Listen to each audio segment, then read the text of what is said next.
Quando é que esse dinheiro volta? Não volta nunca. Deixa eu passar aqui para o nosso próximo tópico da pauta, que é o seguinte, a história da escala 6x1. O número de parlamentares que assinaram a proposta de emenda à Constituição, que quer pôr fim à escala de trabalho 6x1, até agora é de 134, conforme divulgado pela assessoria da deputada Érica Hilton, a idealizadora da proposta. Do total de assinaturas, 80 são de parlamentares do PSOL e do PT. O Ministério do Trabalho e Emprego defendeu, nesta segunda-feira, o fim da escala 6x1, na qual se trabalha 6 dias e descansa 1. E defendeu que seja negociada diretamente essa proposta entre empresas e trabalhadores, por meio de convenções e acordos coletivos. E sobre isso, nós temos aqui um vídeo de um trecho de uma entrevista da deputada Érica Hilton à Globo News, em que ela enfrenta o questionamento do jornalista Gerson Camarote. Ela responde a uma pergunta do Gerson Camarote. Vamos ver.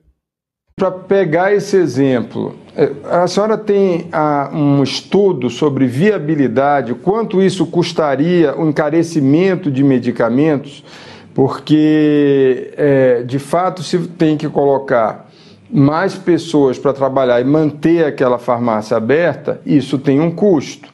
Eu queria saber da senhora qual foi o estudo feito para a apresentação desse projeto. Camarote, nós não temos um estudo tão específico como esse. Rodrigo Constantino, começa contigo. Consta. Voz grossa que tem essa senhora. Olha, vamos lá, né? Isso é populismo puro. É demagogia na veia, Brown. Eu hoje até brinquei no X, né, no Twitter, que está censurado para os brasileiros, a menos que usem VPN, eles não vão ter acesso. Mas eu coloquei assim, puxa, gente, por que parar, então, em 4 e 3? 4 dias de trabalho e 3 de descanso. Por que não 5 dias de descanso? Opa, peraí, deixa eu ir mais longe ainda. Por que não inverter 6 e 1? Trabalha um dia, descansa 6. É óbvio que quando a gente coloca dessa forma debochada, a turma entende que tem custos, que tem consequências. Ficar dando canetada no mercado de trabalho. Por exemplo, o salário mínimo. Por que não coloca 5 mil reais para todo mundo? Para ter uma vida digna? Porque já temos com esse, que aí está aí toda essa divisão das conquistas trabalhistas, 30% na informalidade e 10% desempregado, grosso modo. Então, é óbvio que não funciona assim. O economista Modigliani dizia, divide a pizza em 16 pedaços em vez de 12, que eu estou com fome. A pizza tem o mesmo tamanho. Então, essa turma tem que entender que o trabalhador americano, que recebe 5 vezes mais na média que o brasileiro, porque é 5 vezes mais produtivo, ele não tem férias remuneradas. Se ele parar de trabalhar, ele não ganha. Ele não tem vale refeição, vale alimentação, vale transporte, vale sei lá o que mais. É a lei de mercado. Agora, por trás dessa proposta tem a premissa marxista de que o patrão é um explorador e o trabalhador é um explorado e o Estado é o salvador da pátria. Os sindicatos vão salvar. Eu pergunto aos nossos telespectadores, já viram algum projeto do PSOL razoável? É tudo lixo puro, é tudo demagogia barata e comunismo, na veia. Então esse projeto é asqueroso, é terrível. Ele vai gerar consequências graves para a economia, está na contramão do que precisamos, que é mais liberdade econômica para os trabalhadores negociarem livremente com os patrões. Quem quer trabalhar, trabalha. Isso é meio PEC dos vagabundos cá entre nós. Né? Eu estou num país aqui que valoriza o trabalho. Não tem essa conversa de achar que... É que o brasileiro confunde emprego com trabalho, diploma com conhecimento, e por aí vai. Né? Aí tá onde está. Está na M, né? Sendo destruído uma vez mais pelo petismo, que as elites fizeram ela, o Armínio Fraga, a Helena Landau, o João Amoedo, né? Veja, a Tabata Amaral vai votar a favor, pelo visto. Né? A Tabata. E é porque ela trabalha pouco mesmo, e já está agora, foi selecionada para um curso no exterior, né? Nova York, nunca é Havana, nunca é Venezuela, impressionante. Mas ela e o namorado foram selecionados, é muita coincidência, gente. Essas coisas acontecem de vez em quando. Mas assim, quem não trabalha querendo dar pitaco na vida de quem trabalha. Deixa o trabalhador em paz que ele vai longe. E o senhor deputado, qual a análise dessa proposta? E será que ela tem ambiente para avançar na Câmara, daquilo que o senhor ouviu por aí, junto aos colegas? Será que vai conseguir avançar essa PEC?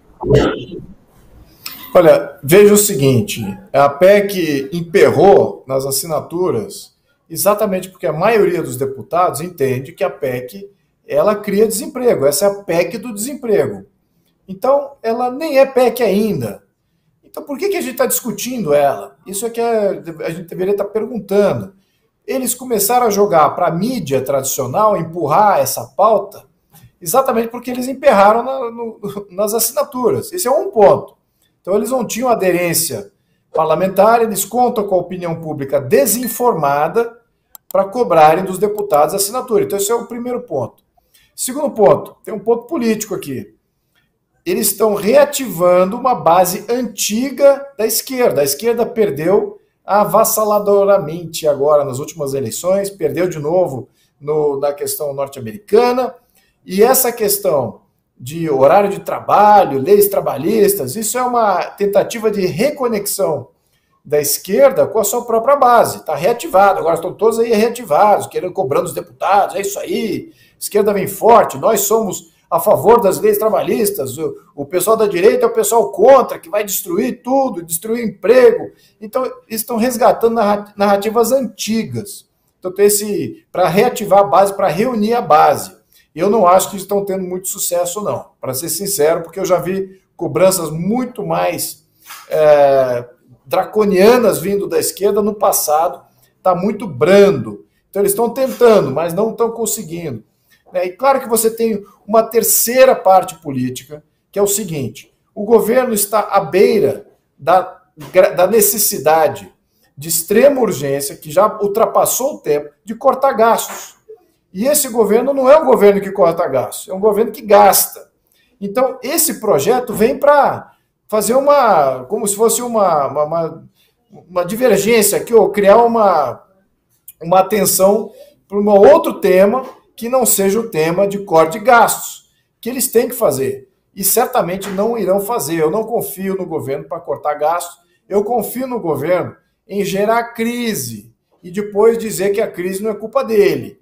Isso a gente sempre viu a esquerda fazendo em todos os momentos. Se o governo estivesse de fato querendo cortar gastos, lembrando, já estamos aí com rombo recorde de centenas de bilhão de real.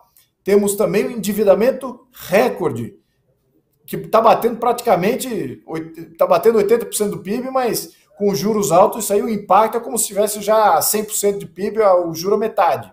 Então, nós estamos aí com um problema grave macroeconômico, eles não estão encarando isso de uma maneira responsável, então começar a reativar a base com temas antigos, com relação à reforma trabalhista. Já eles vão começar a defender a Previdência, que é o maior causador desses rombos. Aí não vamos defender a Previdência para todos. Então, tudo errado. Nós temos que encarar esses problemas de frente, temos que fazer grandes reformas no nosso sistema político, porque ele foi armado para não ser solúvel, ele foi armado para ser insolvente e gerar crise recorrente, exatamente porque não foi pessoas responsáveis e só demagogos que fizeram o Estado brasileiro. Então a gente precisa fazer reforma profunda assim para que a gente tenha sobrevida. O governo não está atendendo isso, vai tapar o sol com a peneira, jogar essas medidas aí políticas de momento. É assim que eu vejo essa PEC. Ela por si só, em termos do que significa, na minha opinião, significa aquilo que eu falei no início. Entrando um pouquinho mais no detalhe, a PEC do desemprego. No minuto que você causa uma garantia do governo de como é que você deve gerir a relação de trabalho, você cria um custo, ou para o empresário ou para o empregado. Um dos dois vai sair perdendo. Não é que os dois vão sair ganhando, é um dos dois que vão sair perdendo. E nesse caso, os dois saem perdendo, porque ela aumenta custos e ela inibe o empresário a gerar mais emprego. E o que geralmente gera ganhos reais, não só de salário, mas também de oportunidades, são empresários investindo. E quando eu falo empresário, não é grandes empresários, não. Eu estou falando de pequenos e médios empresários que resolvem tirar a sua poupança e investir em um projetinho pequeno que vai empregar ali 2 ou 3 pessoas. Esse é o maior empregador do Brasil.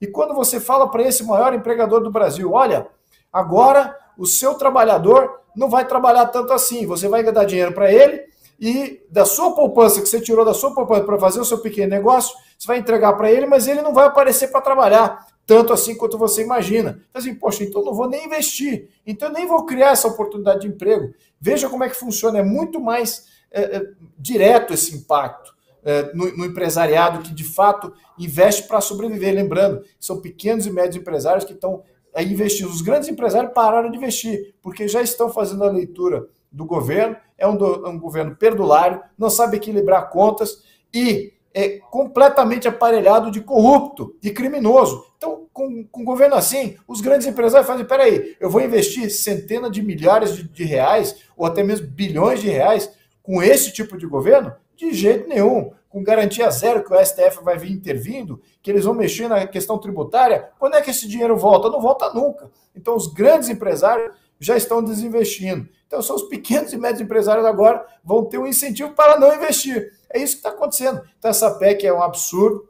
Não precisamos nem mais discutir ela, na minha opinião. Quando ela virar PEC, se por acaso assinarem aí alguns desavisados aqui no plenário, assinarem essa PEC para fazerem a tramitar, poxa, aí realmente, olha, a gente tem que fazer uma campanha contra para tentar salvar o emprego. Mas, olha, lembrando, nós estamos na oposição, nós não somos governo. E se eles aprovarem essa PEC, é crise na certa, é crise de desemprego na certa. Então, por esse lado político, quem sabe tem algum ponto positivo, se por acaso a PEC atingiu aí os apoiamentos necessários, se tramitar e passar, vamos supor, quem vai perder vai ser o governo. E até aí, nós sabemos que, até por esse ponto de vista, o Brasil sai perdendo, mas o governo sai perdendo muito mais. Então a gente tem aí que pontuar isso aí. No fundo, o que a oposição está fazendo, a oposição está fazendo um favor para o governo de não pautar isso. E eles também não vão querer pautar isso, porque eles não vão ter como sustentar isso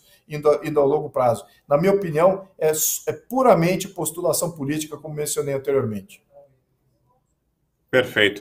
Fabi, vou ficar te devendo essa, porque o senador Plínio Valério já está aqui conectado com a gente para tratar de um outro assunto, que é o seguinte: o projeto proposto pela CPI das ONGs está aguardando votação, PL 6047, que exige discriminação detalhada das despesas, remuneração dos agentes e aplicação desses recursos em benefício das comunidades indígenas, ribeirinhas e conservação da floresta. E o senador Plínio Valério, que liderou a CPI das ONGs, está aqui conosco no Bradock Show para falar mais sobre isso. Senador, em primeiro lugar, obrigado, pela presença. Boa noite. Explica para a gente em detalhes do que trata esse projeto, qual o objetivo. Bem-vindo. Boa noite, Vitor, Constantino, a Fabi e o Dom aí. Boa noite. Antes tem que citar mais uma falha, uma distorção do que acontece no país. Toda CPI acaba em pizza. Por quê? Porque você faz um documento, você manda para as autoridades, para o Procurador-Geral da União, e não anda, e ninguém faz nada. No próprio Senado, esse projeto que você está falando, nós apresentamos 12 projetos. O principal dele é dar transparência a esse conluio, dinheiro estrangeiro para as ONGs. E não anda no próprio Senado. Está lá parado. Eu tenho que estar para o ano indo de um em um, presidente pedindo para reunir. O que a gente quer é dar transparência a essa coisa maluca que já ninguém suporta mais.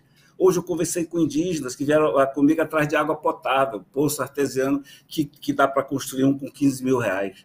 Então a gente quer transparência, porque a gente tentou saber de onde vem, quem recebe esse dinheiro, de onde vem, não tem. O Banco Central não controla, o Banco do Brasil não sabe, o Ministério, o Itamaraty também não sabe.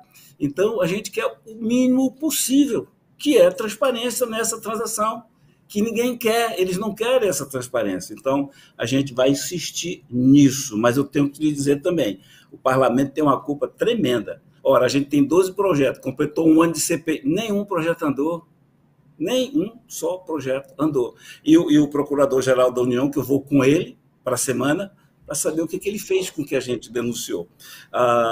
É lamentável, eu podia estar falando dos projetos aqui e estou falando novamente de uma falha nisso que está andando, que estão fazendo. E é importante a gente dizer isso, acabar com essa história de que acaba em pizza, ou então dizer por que acaba em pizza, porque fica todo mundo já com a Coca-Cola com gelo esperando a gente finalizar e mandar o relatório.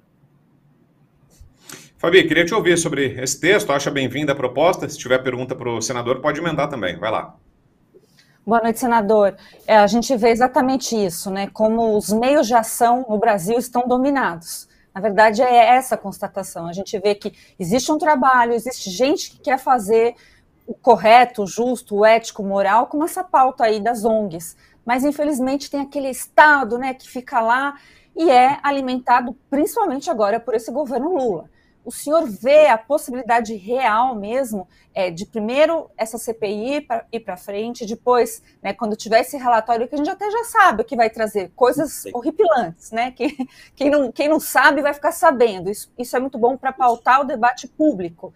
Mas o senhor enxerga aí Polícia Federal e outras instituições agindo finalmente contra essas ONGs, se assim tiver algum crime ali previsto? Fabi, o relatório foi muito bem feito pelo senador Márcio Bittar. O relatório é uma peça importantíssima que vai ficar na história. A gente imprimiu, a gente manda para todo mundo, está distribuindo nas universidades, está distribuindo nas bibliotecas, a gente está botando esse relatório que existe, está lá para quem quiser. Agora, eu tenho que manter a esperança, mas antes da esperança tem que vir a cobrança, ou então dizer de quem é a culpa, porque a CPI não anda neste país.